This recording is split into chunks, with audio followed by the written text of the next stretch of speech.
ലോകത്തെ തന്നെ പിടിച്ചുകുലുക്കിയിട്ടുള്ള ഏറ്റവും വലിയ സെക്സ് ട്രാഫിക്കിംഗ് കേസുകളിലൊന്നാണ് നിങ്ങൾക്കെല്ലാം സുപരിചിതമായിട്ടുള്ള പേരുകളെങ്കിലും കേട്ടിട്ടുള്ള എപ്സ്റ്റീൻ ഫയൽസ് എന്ന് പറയുന്ന ഒരു കാര്യം. അതെന്താണ് എന്നുള്ളത് വിശദമായി പരിശോധിക്കുകയാണ് നമ്മളിവിടെ. അതിപ്പോൾ പരിശോധിക്കാനുള്ള ഏറ്റവും പ്രധാനപ്പെട്ട കാരണം ആ എപ്സ്റ്റീൻ ഫയൽസിലേക്ക് നരേന്ദ്രമോദിയുടെയും അനിൽ അംബാനിയുടെയും ഒക്കെ പേരുകൾ കൂടി വന്നിരിക്കുന്നു എന്ന് പറയുന്ന ഒരു ഞെട്ടിക്കുന്ന വാർത്തയാണ് എനിക്ക് ആദ്യമേ തന്നെ പറയാനുള്ളത്. അപ്പോൾ അതിൻ്റെ യാഥാർത്ഥ്യം എന്ത് എന്നുള്ളത് പരിശോധിക്കുകയാണ് നമ്മളിവിടെ. അതുമായി ബന്ധപ്പെട്ട് ഇനിയും ഏതാണ്ട് ഒരു 10 ലക്ഷത്തോളം വരുന്ന ഡോക്യുമെൻസും പേപ്പേഴ്സും ഒക്കെ തന്നെ വരാനുണ്ട് എന്നുള്ളത് കൂടി എൻ്റെ പ്രിയപ്പെട്ട പ്രേക്ഷകർ കരുതിയിരിക്കണം. എന്ന് പറഞ്ഞാൽ ലോകത്തെ തന്നെ അടിമുടി ഞെട്ടിവിറപ്പിക്കാൻ പോകുന്ന അത്ര പ്രാപ്തിയുള്ള വലിയൊരു ഫയലാണ് പുറത്തേക്ക് എന്ത് ചെയ്യാൻ പോകുന്നത്, വരാൻ പോകുന്നത് എന്നുള്ളതാണ് ചുരുക്കം. ഇതിൽ നേരത്തെ തന്നെ കുടുക്കിലായിട്ടുള്ള നിരവധി പേരുണ്ട്. അതിൽ ഏറ്റവും പ്രമുഖനായിട്ടുള്ള ആൾ ഡൊണാൾഡ് ട്രംപ് എന്ന് പറയുന്ന ലോകത്തെ ഏറ്റവും വലിയ അധികാര കേന്ദ്രമായിട്ടുള്ള അമേരിക്കയുടെ പ്രസിഡന്റ് കൂടിയാണ്. അപ്പോൾ അതിലേക്ക് ഞാൻ വരാം. ആദ്യം ഈ കേസ് എന്താണെന്ന് പറഞ്ഞതിന് ശേഷം വരാം. 2005 ഒരു പോലീസ് സ്റ്റേഷനിലേക്ക് ഒരു കംപ്ലൈൻറ്റ് കിട്ടുന്നു. അതായത് 2005 മാർച്ചിൽ, കൃത്യമായി പറഞ്ഞാൽ ഫ്ലോറിഡ പാം ബീച്ച് എന്ന് പറയുന്ന ഒരു പോലീസ് സ്റ്റേഷനിലേക്ക്, അവിടുത്തെ ഒരു പോലീസ് സ്റ്റേഷനിലേക്ക് ഒരു കുട്ടി, 13 വയസ്സുള്ള ഒരു കുട്ടി എന്ത് ചെയ്യുന്നു, ഒരു പരാതിയുമായിട്ട് എത്തുന്നു.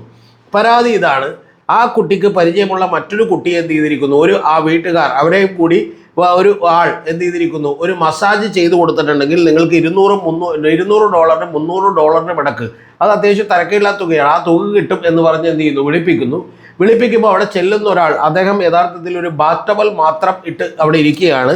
അദ്ദേഹത്തിൻ്റെ പേര് ജെഫ്രി എപ്സ്റ്റീൻ എന്നാണ്. പക്ഷേ അവിടെ ചെന്ന് കഴിഞ്ഞപ്പോഴേക്കും ഇവരോട് ഡ്രസ്സ് അഴിക്കാൻ പറയുകയും പകരം ഇവരെ മോളസ്റ്റ് ചെയ്യുകയും ഒക്കെ ചെയ്യുന്ന ഒരു കാര്യമാണ് അവിടെ സംഭവിച്ചിട്ടുള്ളത്.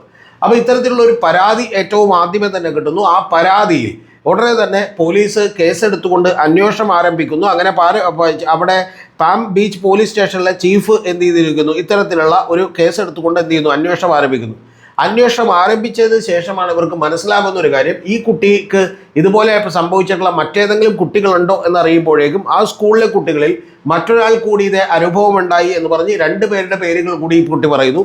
ആ 2 പേരുകൾ മറ്റു 3 പേരുടെ പേരുകൾ കൂടി പറയുന്നു. അപ്പോൾ ഇങ്ങനെ പോയിക്കൊണ്ടിരിക്കുമ്പോൾ പോലീസിന് വളരെ കൃത്യമായിട്ടൊരു കാര്യം മനസ്സിലാകുന്നു: ഇതൊരു ചെയിനാണ് എന്നുള്ളത് മനസ്സിലാകുന്നു. അതായത് ഒരു പെൺകുട്ടി മറ്റു 2 പെൺകുട്ടികളെ കൂടി അവിടെ കൊടുത്തിട്ടുണ്ടെങ്കിൽ യഥാർത്ഥത്തിൽ അവർക്ക് വലിയ തോതിലുള്ള പണം കിട്ടും എന്നുള്ളതാണ്. ഒരാൾക്ക് ഒരു $3000 വീതം കിട്ടുന്ന ഒരു ലെവലിലേക്ക് എന്ത് ചെയ്യുന്നു, എക്സ്ട്രാ പണം കിട്ടും എന്ന് പറയുന്ന ഒരു ലെവലിലേക്ക് എത്തുന്നു.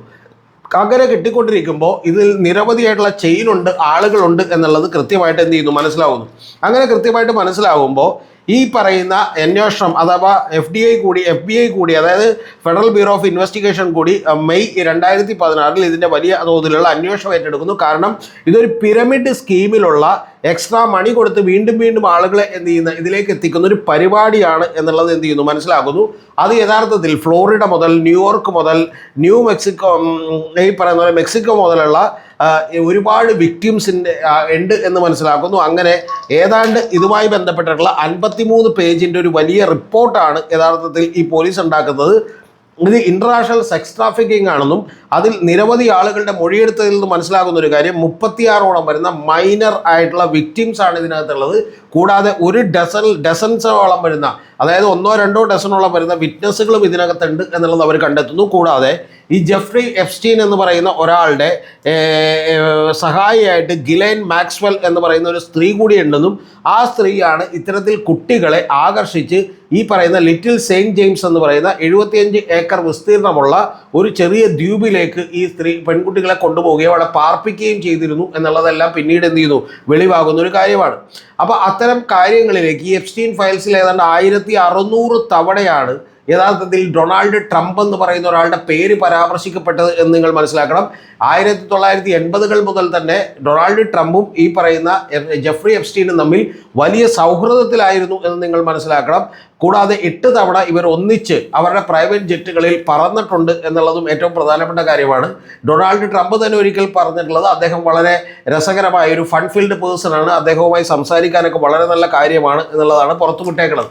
അപ്പോൾ ഇതുമായി ബന്ധപ്പെട്ടിട്ടുള്ള ഈ കേസ് ഇങ്ങനെ പുരോഗമിച്ചു കൊണ്ടിരിക്കുമ്പോൾ യഥാർത്ഥത്തിൽ അവിടെ ഉണ്ടായിട്ടുള്ള ഇതിൽ പെട്ടിട്ടുള്ള ആളുകൾ ഈ പറയുന്ന ട്രംപ് മാത്രമല്ല കേട്ടോ, അതായത് നിങ്ങൾ അറിയേണ്ടത് ഇപ്പോൾ നമ്മുടെ ബിൽഗേറ്റ്സ് പെട്ടിട്ടുണ്ട്, അതുപോലെ ടോണി ബ്ലെയർ പെട്ടിട്ടുണ്ട്, നോം ചോംസ്കി പെട്ടിട്ടുണ്ട്, മൈക്കൽ ജാക്സൺ പെട്ടിട്ടുണ്ട്, റിച്ചാർഡ് ബ്രാൻസൺ പെട്ടിട്ടുണ്ട്. കൂടാതെ ഇതിൽ ഇദ്ദേഹവുമായി വലിയ ബന്ധമുണ്ട് എന്ന് കേട്ടിരുന്ന ഒരാളെന്ന് പറയുന്നത് ബിൽ ക്ലിൻ്റൺ എന്ന് പറയുന്ന ഒരാളാണ്. അപ്പോൾ അത്തരത്തിലുള്ള ആളുകൾ, നിരവധി സെലിബ്രിറ്റികൾ, അതായത് ഹോളിവുഡിലേക്ക് നിരവധി സെലിബ്രിറ്റികൾ അടക്കമുള്ള ആളുകളെല്ലാം തന്നെ, വലിയ ബിസിനസ് ടൈക്കൂൺസും അടക്കം, രാജ്യത്തിൻ്റെ വിവിധ രാജ്യങ്ങളുടെ ഭരണാധികാരികളടക്കമുള്ള എല്ലാ ആളുകളും തന്നെ ഇദ്ദേഹത്തിൻ്റെ ആതിഥ്യം സ്വീകരിക്കാൻ ഈ ദ്വീപിലേക്ക് എത്തിയിട്ടുണ്ട് എന്നുള്ളതാണ് ഏറ്റവും ആദ്യം മനസ്സിലാക്കുന്നത്. അത് ഒരു 13 വയസ്സുള്ള പെൺകുട്ടി തുടങ്ങി വെച്ചിട്ടുള്ള ഒരു അന്വേഷണമാണ്. ആ പരാതിയിൽ നിന്നാണ്. ആ പരാതി ഉണ്ടായതിന് ശേഷം ഏറ്റവും വലിയ പ്രധാനപ്പെട്ട കാര്യമെന്ന് പറയുന്നത്, ഈ കേസിൽ ഒരു വലിയ അട്ടിമറി നടക്കുന്നു. ആ അട്ടിമറി എന്ന് പറയുന്നത് യഥാർത്ഥത്തിൽ മിയാമി ഫെഡറൽ അറ്റോർണി ആയിട്ടുള്ള ജഡ്ജായിട്ടുള്ള അലക്സാണ്ടർ അക്കോസ്റ്റയും അതുപോലെ ഈ പറയുന്ന പോലെ എപ്സ്റ്റീൻ്റെ ലോയേഴ്സും തമ്മിൽ. ഇദ്ദേഹം വലിയ സമ്പന്നനായിട്ടുള്ള ഒരു മനുഷ്യനാണ്. അതായത് 60 കോടി US$ വലിയ സമ്പത്തുണ്ടായിരുന്ന ഒരാളാണ്. ഏറ്റവും ആദ്യം ഇദ്ദേഹം ഒരു മാത്തമാറ്റിക്സ് അധ്യാപകനായ ഒരു സ്കൂളിൽ ജോലി തുടങ്ങിയ ഒരാളാണ്. പിന്നീട് ഇദ്ദേഹം പലരുടെയും ഫിനാൻഷ്യൽ അഡ്വൈസറായി മാറിയ ഒരാളാണ്. അതിനുശേഷം ഇദ്ദേഹം, നമ്മൾ കേൾക്കുന്നൊരു കാര്യം, ഇദ്ദേഹം CIA അതുപോലെ തന്നെ ഒരേ സമയം തന്നെ ഇദ്ദേഹം ഈ പറയുന്ന മൊസാദിൻ്റെയും ഒക്കെ ചാരനായിരുന്നു എന്നുള്ളത് നമുക്ക് കേൾക്കുന്നു. അപ്പോൾ അത്തരത്തിൽ ഇദ്ദേഹം എന്ത് ചെയ്യുന്നു, വലിയ തോതിൽ സമ്പന്നനായി മാറുന്നു. ആ സമ്പന്നനായതുകൊണ്ട് തന്നെ ഇത്തരം കേസുകൾക്ക് വേണ്ടി പിടിക്കപ്പെടുമ്പോൾ രക്ഷപ്പെടുത്താൻ ആളുണ്ടാകും എന്നുള്ളത് നമുക്കറിയാമല്ലോ. അത് ഇന്ത്യയിലായാലും അമേരിക്കയിലായാലും എവിടെയായാലും ഒരുപോലെ തന്നെയാണ്. അതുകൊണ്ട് മിയാമിയുടെ ഫെഡറൽ അറ്റോർണി ആയിട്ടുള്ള അലക്സാണ്ടർ അക്കോസ്റ്റ ഇദ്ദേഹത്തിൻ്റെ ലോയേഴ്സുമായി, എപ്സ്റ്റീൻ്റെ ലോയേഴ്സുമായിട്ട് എന്ത് ചെയ്യുന്നു, ഒരു സീക്രട്ട് ഡീൽ ഉണ്ടാക്കുന്നു, ഒരു രഹസ്യമായിട്ടുള്ള ഡീൽ ഉണ്ടാക്കുന്നു. അത് അമേരിക്കയിലെ നിയമമാണ്. അത്തരത്തിലുള്ള ഒരു ഡീൽ ഉണ്ടാക്കുമ്പോൾ ഇദ്ദേഹത്തിന് വളരെ ചെറിയ ചില പെറ്റി ചാർജുകളിൽ, അതായത് പ്രൊസ്റ്റിറ്റ്യൂഷൻ പോലെയുള്ള ചില പെറ്റി ചാർജുകൾ ഇദ്ദേഹത്തിന് ഏർപ്പെടുത്തുകയും അതിൽ ഇദ്ദേഹത്തെ കുറ്റവാളിയായി പ്രഖ്യാപിക്കുകയും ബാക്കിയുള്ള കേസുകളെല്ലാം തന്നെ സെറ്റിൽ ചെയ്യുകയും ചെയ്തിരിക്കുന്നു. അതായത് വീണ്ടും ഇതിന്മേലുള്ള ഒരു നിയമ നടപടികളുമായി മുന്നോട്ട് പോകാൻ കഴിയില്ല എന്നുള്ള നിലക്കുള്ള ഒരു എഗ്രിമെൻ്റ് ഉണ്ടാക്കുന്നു. ആ എഗ്രിമെൻ്റ് ഉണ്ടാക്കണമെങ്കിൽ യഥാർത്ഥത്തിൽ അതിൻ്റെ വിക്ടിംസ് എല്ലാവരുമായിട്ട് ഇത് അറിയിക്കുകയും അവരുടെ സമ്മതം മേടിക്കുകയൊക്കെ ചെയ്യേണ്ടതാണ്. പക്ഷെ അതൊന്നും ചെയ്യാതെ തന്നെ വളരെ കൃത്യമായിട്ട് ഇദ്ദേഹത്തെ എന്ത് ചെയ്യുന്നു, ഇത്തരത്തിലുള്ള ഡീൽ ഉണ്ടാക്കി രക്ഷപ്പെടുത്താൻ ശ്രമിക്കുന്നു. അങ്ങനെ രക്ഷപ്പെടുത്തുമ്പോൾ അദ്ദേഹത്തെ വെറും 18 മാസത്തേക്ക്, നിങ്ങളൊന്ന് ആലോചിച്ച് നോക്കണം, വെറും 18 മാസത്തേക്ക് മാത്രം എന്ത് ചെയ്യുന്നു, ശിക്ഷിക്കുന്നു. ഈ 18 മാസത്തേക്ക് ശിക്ഷിച്ച് കഴിയുമ്പോൾ ഈ ഫെഡറൽ, ഞാൻ പറഞ്ഞല്ലോ, ഫെഡറൽ ലോ അനുസരിച്ച് നോൺ പ്രോസിക്യൂഷൻ എഗ്രിമെൻറ്റ്, അതായത് പിന്നെ അദ്ദേഹത്തെ പ്രോസിക്യൂട്ട് ചെയ്യാതിരിക്കാനുള്ള ഒരു എഗ്രിമെൻറ്റ് ഉണ്ടാകുന്നു, അതിൻ്റെ ഒരു ഇമ്മ്യൂണിറ്റി ഉണ്ടാകുന്നു, ബാക്കിയുള്ള ക്രൈമുകളിൽ നിന്നെല്ലാം അദ്ദേഹം എന്ത് ചെയ്യുന്നു, രക്ഷപ്പെടുന്നു. അങ്ങനെ അദ്ദേഹം പാം ബീച്ച് കൗണ്ടിയിൽ അവിടുത്തെ ഒരു ജയിലിൽ എന്ത് ചെയ്യുന്നു, അടക്കപ്പെടുന്നു. ജയിലെന്ന് പറഞ്ഞിട്ടുണ്ടെങ്കിൽ അതൊരു കുറച്ചുകൂടി ലക്ഷറി ആയിട്ടുള്ള ജയിലാണ്, നമ്മളിവിടെ കാണുന്ന ജയിൽ പോലെയല്ല. കൂടാതെ അദ്ദേഹത്തിൻ്റെ ലക്ഷറി ആയിട്ടുള്ള ഓഫീസിലേക്ക് ഒരാഴ്ചയിൽ 12 മണിക്കൂർ വീതം വിസിറ്റ് ചെയ്യാനുള്ള അനുമതിയടക്കം കൊടുക്കുന്നു. ഇങ്ങനെ വലിയ സൗകര്യങ്ങളോടുകൂടി അദ്ദേഹം താമസിക്കുന്നു. താമസിച്ചതിന് ശേഷം കേവലം 5 മാസങ്ങൾ, അതായത് ഈ ശിക്ഷ അവസാനിക്കാനായിട്ട് 5 മാസമുള്ളതിന് മുമ്പ് 13ാമത്തെ മാസം തന്നെ ഇദ്ദേഹത്തെ ജയിലിൽ നിന്നും എന്ത് ചെയ്യുന്നു, വിട്ടയക്കുന്നു. അത്തരത്തിലുള്ള ചില സിസ്റ്റംസ് ഒക്കെ അവിടെ ഉണ്ട്. കാരണം നല്ല നടപ്പൊക്കെ വിചാരിച്ച് എന്ത് ചെയ്യാം, നേരത്തെ വിട്ടയക്കാം. അതുപോലെ അദ്ദേഹത്തെ വിട്ടയക്കുന്നു. അങ്ങനെ വിട്ടയച്ചതിന് ശേഷം യഥാർത്ഥത്തിൽ ഇദ്ദേഹം രക്ഷപ്പെടുന്നു. ഇദ്ദേഹം എന്ത് ചെയ്യുന്നു, വളരെ സുഖകരമായ ജീവിതം നയിക്കാമെന്ന് വിചാരിക്കുന്നു. അപ്പോഴാണ് ഇനി ഇതിൻ്റെ വേറൊരു ഭാഗവും കൂടി ഉണ്ട് കേട്ടോ. ഈ നേരത്തെ ഞാൻ പറഞ്ഞിട്ടുള്ള ഒരു പേര് നിങ്ങൾ ഓർത്തു വെച്ചിട്ടുണ്ടാകും. അദ്ദേഹത്തിൻ്റെ പേര്, ഫെഡറൽ അറ്റോർണി ആയിട്ടുള്ള ആളുടെ പേര് അലക്സാണ്ടർ അക്കോസ്റ്റ എന്നാണ്.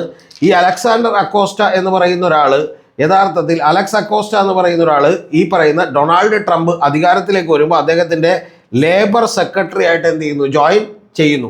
അപ്പോൾ അത്തരത്തിലുള്ള വലിയ പദവികളിലേക്ക് കൂടി അയാൾ എത്തിപ്പെടുന്നു എന്നുള്ളതാണ് ഏറ്റവും പ്രധാനപ്പെട്ട കാര്യം. ഇതിവിടെ വെച്ച് കഥ അവസാനിക്കുകയാണെന്ന് നമ്മൾ വിചാരിക്കും. പക്ഷേ ഇതിന് ശേഷമാണ് ഒരു വലിയ ട്വിസ്റ്റ് ഉണ്ടാകുന്നത്. ആ ട്വിസ്റ്റ് എന്ന് പറയുന്നത്, ജൂലി നിപ്പെ ബ്രൗൺ എന്ന് പറയുന്ന ഒരു പത്രപ്രവർത്തക, ഒരു ജേർണലിസ്റ്റ്, അവർ മിയാമി ഹെറാൾഡ് എന്ന് പറയുന്ന അവിടുത്തെ ഇൻവെസ്റ്റിഗേറ്റീവ് റിപ്പോർട്ടറായിരുന്നു. അവരെന്ത് ചെയ്യുന്നു, ഇതിനെക്കുറിച്ച് വിശദമായി പഠിക്കാൻ തീരുമാനിക്കുന്നു. പഠിച്ചതിന് ശേഷം അവർ ഇതുമായി ബന്ധപ്പെട്ടിട്ടുള്ള നിരവധി രേഖകൾ, അതുപോലെ തന്നെ തെളിവുകൾ, ഈ പറയുന്ന പോലെ ആളുകളുടെ ഇരകളുടെ ഈ പറയുന്ന പോലെ വീഡിയോകൾ, ഇതെല്ലാം എടുത്തുകൊണ്ട് അവർ വലിയ ഫയലുകളാക്കി 2018 മുതൽ അവർ സീരീസായി നിരവധി ഫയലുകൾ എന്ത് ചെയ്യുന്നു, പുറത്തേക്ക് വിടുന്നു. ആ പുറത്തേക്ക് വിടുന്നതിനെ പെർവേർഷൻ ഓഫ് ജസ്റ്റിസ് എന്ന് പറയുന്ന പേരിൽ അവർ എന്ത് ചെയ്യുന്നു, പുറത്തേക്ക് വിടുന്നു. അതിൽ നിരവധി ഇൻ്റർവ്യൂകളുണ്ട്, നിരവധി തെളിവുകളുണ്ട്. വളരെ സോളിഡ് ആയിട്ടുള്ള 8 കേസുകൾ എടുത്താണ് അവർ കൃത്യമായിട്ട് പഠിച്ചിരിക്കുന്നത്. അത്തരത്തിൽ മറ്റ് നിരവധി പേരെയും അവർ കണ്ടിട്ടുണ്ട്. അപ്പോൾ അത്തരത്തിലുള്ള തെളിവുകൾ പുറത്തേക്ക് ഇടുന്നു. തെളിവുകൾ പുറത്തേക്ക് ഇടുമ്പോൾ വേറെ വഴി, അമേരിക്കയിൽ ഇത് വലിയ പ്രകമ്പനം ഉണ്ടാക്കുന്നു, വലിയ തോതിൽ കോളക്കമുണ്ടാക്കുന്നു. കോളക്കമുണ്ടായതിൻ്റെ ഭാഗമായിട്ട് 10 ഓഗസ്റ്റ് 2019 എപ്സ്റ്റീൻ വീണ്ടും എന്ത് ചെയ്യുന്നു, അറസ്റ്റിലാകുന്നു. എപ്സ്റ്റീൻ അറസ്റ്റിലായതിനു ശേഷം നമ്മളെ ഞെട്ടിക്കുന്ന ഒരു കാര്യമെന്ന് പറയുന്നത് എപ്സ്റ്റീൻ യഥാർത്ഥത്തിൽ ആ ജയിലിൽ വെച്ച് തന്നെ എന്ത് ചെയ്യുന്നു, കൊല്ലപ്പെടുന്നു എന്നുള്ളതാണ്. ആ എപ്സ്റ്റീൻ ജയിലിൽ വെച്ച് കൊല്ലപ്പെടുന്നു എന്നുള്ളതിന് ശേഷം വലിയ ആരോപണങ്ങൾ അവിടെ ഉണ്ടാകുന്നു. യഥാർത്ഥത്തിൽ ബിൽ ക്ലിൻ്റൺ ആണ് അദ്ദേഹത്തെ വധിച്ചു കളഞ്ഞത്. കാരണം കൂടുതൽ തെളിവുകൾ വന്നാൽ ബിൽ ക്ലിൻ്റന് വലിയ പ്രശ്നമാകും എന്നൊക്കെ പറയുന്നു. ഇതെല്ലാം തന്നെ കഴിഞ്ഞ തെരഞ്ഞെടുപ്പിൽ ഈ പറഞ്ഞ ഡൊണാൾഡ് ട്രംപ് മത്സരിക്കുന്ന തെരഞ്ഞെടുപ്പിൽ വലിയ ചർച്ചയായി മാറുന്നു. ആ ചർച്ചയാകുമ്പോൾ ഡൊണാൾഡ് ട്രംപിന് വേറെ നിവൃത്തിയൊന്നുമില്ലാതെ അദ്ദേഹം പറയുന്നു, ഞാൻ ഇത്തരത്തിലുള്ള ഈ പറയുന്ന എപ്സ്റ്റീനുമായി ബന്ധപ്പെട്ട ഫയലുകളെല്ലാം തന്നെ ഡീക്ലാസിഫൈ ചെയ്യും എന്നുള്ളതാണ്. അമേരിക്കയുടെ എക്കാലത്തെയും ഉള്ള ഒരു രീതിയാണ്. കാരണം അവർ കുറേ കാലങ്ങൾ കഴിയുമ്പോൾ അവർ നടത്തിയിട്ടുള്ള അന്വേഷണങ്ങളും അവർ നടത്തിയിട്ടുള്ള പ്രവർത്തനങ്ങളും ഒക്കെ തന്നെ പൊതുജനങ്ങളിലേക്ക് കൊടുക്കും എന്നുള്ളത് ഒരു വാസ്തവമായിട്ടുള്ള ഒരു കാര്യമാണ്. ഇപ്പോൾ 1957 ഏറ്റവും ആദ്യമായി കേരളത്തിൽ EMS ഗവൺമെൻറ് അധികാരത്തിൽ വന്നതിന് ശേഷം അതിനെ മറിച്ചിടാൻ വേണ്ടി CIA ഒക്കെ പണം കൊടുത്തിരുന്നു എന്നൊക്കെ നമ്മൾ അറിയുന്നത് രഹസ്യമായ റിപ്പോർട്ടുകളിലൂടെയല്ല, അവരുടെ നിരവധി കാലങ്ങൾക്ക് ശേഷം അവരെ തന്നെ അത് ഡീക്ലാസിഫൈ ചെയ്ത് പുറത്തേക്ക് വിട്ടത് കൊണ്ടാണ്. അപ്പോൾ അത്തരത്തിൽ ഡീക്ലാസിഫൈ ചെയ്യുമെന്നുള്ളത് നിരവധി ഇൻ്റർവ്യൂകളിലൂടെ ഡൊണാൾഡ് ട്രംപ് പറയുന്നു. പക്ഷെ പറഞ്ഞതിന് ശേഷം ട്രംപ് പ്രസിഡന്റ് ആയതിനു ശേഷം ട്രംപിന് ഇതിൻ്റെ അപകടം മനസ്സിലാകുന്നു. കാരണം ട്രംപിനും ഇദ്ദേഹവുമായിട്ട് 1980-കൾ മുതലുള്ള വലിയ പരിചയമാണ്, വലിയ സുഹൃത്താണ് എന്നുള്ളതെല്ലാം അറിയാവുന്ന ട്രംപ് ഇത് പുറത്തേക്ക് വിടാനുള്ള രേഖകളില്ല എന്നൊക്കെ പറഞ്ഞു നോക്കുന്നു. പക്ഷേ വലിയ തോതിലുള്ള സമ്മർദ്ദമുണ്ടാകുന്നു. ആ സമ്മർദ്ദത്തിന് ശേഷം ഇദ്ദേഹം ഇത് പുറത്തേക്ക് വിടുന്നു. അതിൻ്റെ പ്രധാനപ്പെട്ട കാരണങ്ങളിലൊന്ന് എലോൺ മസ്ക് ഒരിക്കൽ പറയുന്നുണ്ട് ട്രംപും എപ്സ്റ്റീൻ ഫയൽസിലുണ്ട് എന്ന് പറയുന്നു. അങ്ങനെ പറഞ്ഞതിന് ശേഷം ഇത് പുറത്തേക്ക് വിടാതെ വേറെ നിവർത്തിയില്ല എന്നുള്ള ലെവലിലേക്ക് എന്ത് ചെയ്യുന്നു, എത്തുന്നു. അപ്പോൾ ഇങ്ങനെ നിരവധി ഇത് നിങ്ങൾ അറിയേണ്ടത്, ഇപ്പം ഞാൻ വിസ്താരമായി കൊണ്ട് കൂടുതൽ പറയുന്നില്ല. ഇത് ട്രംപ് മാത്രമല്ല, നിരവധി രാജ്യത്തെ തലവന്മാരടക്കം ഇദ്ദേഹത്തിൻ്റെ ഈ പറയുന്ന പോലെ 75 ഏക്കറുള്ള ഈ പറയുന്ന ദ്വീപിലേക്ക് ചെന്നിരുന്നുവെന്നും അവിടെ പല രീതിയിൽ അവരുടെ എല്ലാം നിരവധി ഫോട്ടോകൾ, നിരവധി ഈ പറഞ്ഞ പോലെ സെലിബ്രിറ്റികളുടെ ഫോട്ടോകളൊക്കെ തന്നെ നമുക്ക് അവൈലബിൾ ആണ്. നമ്മളിപ്പോൾ ഇവിടെ കാണിക്കാത്തതുകൊണ്ടാണ്. പല രീതിയിലുമുള്ള മോശപ്പെട്ട ഫോട്ടോകൾ, അതുപോലെ തന്നെ പല മോശപ്പെട്ട സാഹചര്യങ്ങളിൽ തോന്നുന്ന ഫോട്ടോകൾ, ഇതെല്ലാം തന്നെ കൃത്യമായി അത് ചെയ്തിരിക്കുന്നു. എപ്സ്റ്റീൻ എടുത്തു വെച്ചിരുന്നു. ഇതെല്ലാം തന്നെ ബ്ലാക്ക് മെയിലിങ്ങിന് വേണ്ടിയാണെന്ന് പറയുന്നു. ഈ ബ്ലാക്ക് മെയിലിംഗ് അദ്ദേഹം ഇസ്രായേലിന് വേണ്ടി, മൊസാദിന് വേണ്ടി ചെയ്തിട്ടുള്ളതാണ് എന്നാണ് കേൾക്കുന്നത്. അപ്പോൾ ഇത്തരത്തിലുള്ള എപ്സ്റ്റീൻ എന്ന് പറയുന്ന ഈ പറയുന്ന ഒരു പീഡോഫിലിയ നടത്തുന്ന അത്തരത്തിൽ വളരെ മോശപ്പെട്ട ഒരാൾ ഏറ്റവും പ്രധാനപ്പെട്ട ഒരു കാര്യം കൂടി ചെയ്തു വെക്കുന്നുണ്ട്. കാരണം അദ്ദേഹത്തിൻ്റെ ഫയലിൽ ഇപ്പോൾ പുറത്തേക്ക് വന്നേക്കണ ഫയലിൽ പറഞ്ഞേക്കണത് ഇന്ത്യൻ പ്രധാനമന്ത്രി ഇസ്രായേൽ പ്രൈം മിനിസ്റ്ററെ കണ്ട് ചർച്ച നടത്തിയത് ഈ പറയുന്ന എപ്സ്റ്റീനെ, അതായത് ജെഫ്രി എപ്സ്റ്റീൻ്റെയൊക്കെ ഉപദേശപ്രകാരമാണ് എന്നുള്ളതാണ് പറയുന്നത്. എന്ന് പറഞ്ഞാൽ ജെഫ്രി എപ്സ്റ്റീൻ പറഞ്ഞു എന്നുള്ളതാണ്. അനിൽ അംബാനി വഴി ജെഫ്രി എപ്സ്റ്റീൻ യഥാർത്ഥത്തിൽ നരേന്ദ്രമോദിയോടും കൂടി പറഞ്ഞിരിക്കുന്നു, നിങ്ങൾ എന്ത് ചെയ്യണം, ഈ പറയുന്ന ഡൊണാൾഡ് ട്രംപ് എന്ന് പറയുന്ന ലോകത്തിലെ ഏറ്റവും അധികാര കേന്ദ്രമായിട്ടുള്ള ഒരാളോട് നമ്മളെല്ലാം തന്നെ വലിയ നയതന്ത്രജ്ഞത അല്ലെങ്കിൽ ഒരു തന്ത്രപരമായിട്ട് അദ്ദേഹവുമായിട്ട് അടുക്കാൻ വേണ്ടി എല്ലാ രാജ്യങ്ങളും ശ്രമിക്കും. അങ്ങനെ എല്ലാ രാജ്യങ്ങളും ശ്രമിക്കുന്നതിൻ്റെ ഭാഗമായിട്ട് നമ്മൾ ഡിപ്ലോമാറ്റിക് ആയിട്ടുള്ള ചാനലുകളുണ്ട്, നമ്മുടെ ഉദ്യോഗസ്ഥന്മാരുണ്ട്, അത്തരത്തിലുള്ള ബന്ധങ്ങൾ ഉണ്ടാക്കാൻ വേണ്ടി ശ്രമിക്കും. പക്ഷെ അത് കൂടാതെ അല്ലാതെ തന്നെ അവരുമായിട്ട് ഒരു സൗഹൃദം ഉണ്ടാക്കാൻ വേണ്ടി മറ്റു പല രീതികളുമൊക്കെ എല്ലാ രാഷ്ട്രങ്ങളും തന്നെ ഉപയോഗപ്പെടുത്താറുണ്ട്. അപ്പോൾ ആ ഉപയോഗപ്പെടുത്തുന്നതിൻ്റെ ഭാഗമായിട്ടായിരിക്കും, കാരണം ഡൊണാൾഡ് ട്രംപുമായി വലിയ സൗഹൃദമുള്ള ഒരാൾ എന്നുള്ള നിലക്ക് ജെഫ്രി എപ്സ്റ്റീനെയൊക്കെ അടക്കം നമ്മൾ കാണുകയും അവരോട് തന്നെ ഉപദേശം തേടുകയും ആ ഉപദേശം തേടിയതിൻ്റെ അടിസ്ഥാനത്തിലാണ് നരേന്ദ്രമോദി ഈ പറയുന്ന ഇസ്രായേൽ പ്രധാനമന്ത്രിയെ ചെന്ന് കാണുകയും സംസാരിക്കുകയും ചെയ്തത് എന്ന് പറയുന്ന ഒരു കാര്യമാണ് ഇപ്പോൾ പുറത്തേക്ക് വന്നേക്കുന്നത്. അതിനപ്പുറത്തുള്ള ഒരു കാര്യങ്ങളൊന്നും പുറത്തേക്ക് വന്നിട്ടില്ല. പക്ഷെ അത്തരം കാര്യങ്ങൾ ചെയ്യുന്നതിന് നമുക്കിപ്പോൾ കണ്ണോടച്ചങ്ങോട്ട് വിമർശിക്കാൻ പറ്റില്ല. കാരണം ഈ പറയുന്ന ഡിപ്ലോമാറ്റിക് ആയിട്ടുള്ള റിലേഷൻഷിപ്പ് ഉണ്ടാക്കാനായിട്ട് പലപ്പോഴും ആളുകൾ പല വഴികളും എന്ത് ചെയ്യാറുണ്ട്, നോക്കാറുണ്ട് എന്നുള്ളതെല്ലാം ഈ വാസ്തവമായിട്ടുള്ള ഒരു കാര്യമാണ്. അതിലൊരു വഴി മാത്രമാണ് ഇത് എന്നുള്ളതാണ് ഇപ്പോൾ പുറത്തേക്ക് വന്നേക്കുന്ന ഒരു കാര്യം. അതുകൊണ്ട് തന്നെ ഈ എപ്സ്റ്റീൻ ഫയൽസിലേക്ക് നമ്മുടെ പ്രധാനമന്ത്രിയും അതുപോലെ അനിൽ അംബാനിയും ഒക്കെ പെട്ടു എന്ന് പറഞ്ഞാൽ ഇത്തരത്തിലുള്ള ഒരു കാര്യത്തിലാണ് പെട്ടിട്ടുള്ളത്. യഥാർത്ഥത്തിൽ ഇതെല്ലാം തന്നെ നിങ്ങൾ ഉദ്ദേശിക്കുന്ന പോലെ ഫ്രീ അല്ല, വലിയ തോതിൽ പണം കൊടുത്തുകൊണ്ടാണ് ഇത്തരത്തിലുള്ള ഉപദേശങ്ങൾ മേടിക്കുന്നത്, പല സൗഹൃദങ്ങൾ ഉണ്ടാക്കുന്നത്, ഇത്തരം കാര്യങ്ങളൊക്കെ ഉണ്ടാക്കുന്നത് ഇടനിലക്കാരെ, ബ്രോക്കർമാരെ പോലെ, എപ്സ്റ്റീനെ പോലെയുള്ള നിരവധി ആളുകൾ അതിൻ്റെ അകത്തുണ്ട്. അപ്പോൾ അത്തരം ആളുകളെ കൂടി കണക്ട് ചെയ്തിരിക്കുന്നു എന്നുള്ളതാണ് ഏറ്റവും പ്രധാനപ്പെട്ട കാര്യം. മറന്നു പോകരുത്, ഇത്തരത്തിൽ ഈ വലിയ വൃത്തികേടുകൾ കാണിച്ച, വലിയ ഈ പറയുന്ന പോലെ കൊള്ളരുതായ്മകൾ കാണിച്ച 13-14 വയസ്സുള്ള പെൺകുട്ടികളെ ഈ പറയുന്ന പോലെ മറ്റുള്ള ആളുകൾക്ക് വേണ്ടി കാഴ്ചവെച്ചുകൊണ്ട് ഒരു വലിയ ഈ പറയുന്ന പോലെ എന്താണ് വലിയ ദ്വീപ് തന്നെ കെട്ടിപ്പടുത്ത ആളുകളാണ് അതിനകത്തുള്ളത്. അതിൽ തന്നെ ബിൽ ഗേറ്റ്സിനെ സംബന്ധിച്ച് അദ്ദേഹം അവിടെ നിരവധി തവണ സന്ദർശിച്ചിരുന്നുവെന്നും ആ സന്ദർശനത്തിൻ്റെ ഭാഗമായി അദ്ദേഹത്തിന് വലിയ ഗുരുതരമായിട്ടുള്ള അസുഖം ബാധിച്ചിരിക്കുന്നുവെന്നും ഒക്കെയുള്ള കാര്യങ്ങൾ കൂടിയാണ്. അത് ഏതാണ്ട് പകുതിയോളം തന്നെ ഈ ബിൽ ഗേറ്റ്സിൻ്റെ ഭാര്യയും സമ്മതിച്ചിട്ടുണ്ട്. കാരണം ഇത്തരത്തിലുള്ള ബന്ധങ്ങൾ മൂലം അദ്ദേഹത്തിന് വലിയ അസുഖം പിടിപെട്ടിരിക്കുന്നു എന്നുള്ളതാണ്. ഏതാണ് അസുഖം എന്നുള്ളത് നിങ്ങളൊന്ന് ഊഹിച്ചെടുത്താൽ മതി. അപ്പോൾ അത്തരത്തിലുള്ള അസുഖങ്ങൾ കൂടി ഉണ്ടായിരിക്കുന്നു എന്നുള്ളതാണ് ഏറ്റവും പ്രധാനപ്പെട്ട കാര്യം. ഇതിൽ ഞാൻ ഇപ്പോഴും നിങ്ങൾ അറിയേണ്ടത് നിരവധി ആളുകളുടെ പേരുകൾ ഞാൻ പറയാതെ വിട്ടുപോയിട്ടുണ്ട്. അത് വലിയ ലോകത്തുള്ള നിരവധി ആളുകളാണ് ഈ പേരുകളിൽ ഉൾപ്പെട്ടിട്ടുള്ളത്. പക്ഷേ ഇതുകൊണ്ടൊന്നും അവസാനിച്ചിട്ടില്ല. ഇനിയും 10 ലക്ഷത്തോളം വരുന്ന ഡോക്യുമെന്റുകൾ, പേജുകൾ ഒക്കെ തന്നെ ഇനിയും പുറത്തേക്ക് വരാനിരിക്കുന്നു എന്നുള്ളത് നമുക്ക് ഞെട്ടലോടുകൂടി കാത്തിരിക്കേണ്ട ഒരു കാര്യമാണ്. ഇതിൽ ട്രംപ് ഏതായാലും ഒരു പരിധിവരെ പെട്ടിരിക്കുന്നു എന്നുള്ളതാണ് അമേരിക്കയിലെ ജനങ്ങളെല്ലാം വിചാരിക്കുന്നത്. അതുകൊണ്ട് ട്രംപ് ഇനി ഭാവിയിലേക്ക് രാജിവെക്കേണ്ട അവസ്ഥയുണ്ടായാൽ പോലും നമ്മൾ അത്ഭുതപ്പെടേണ്ടതില്ല.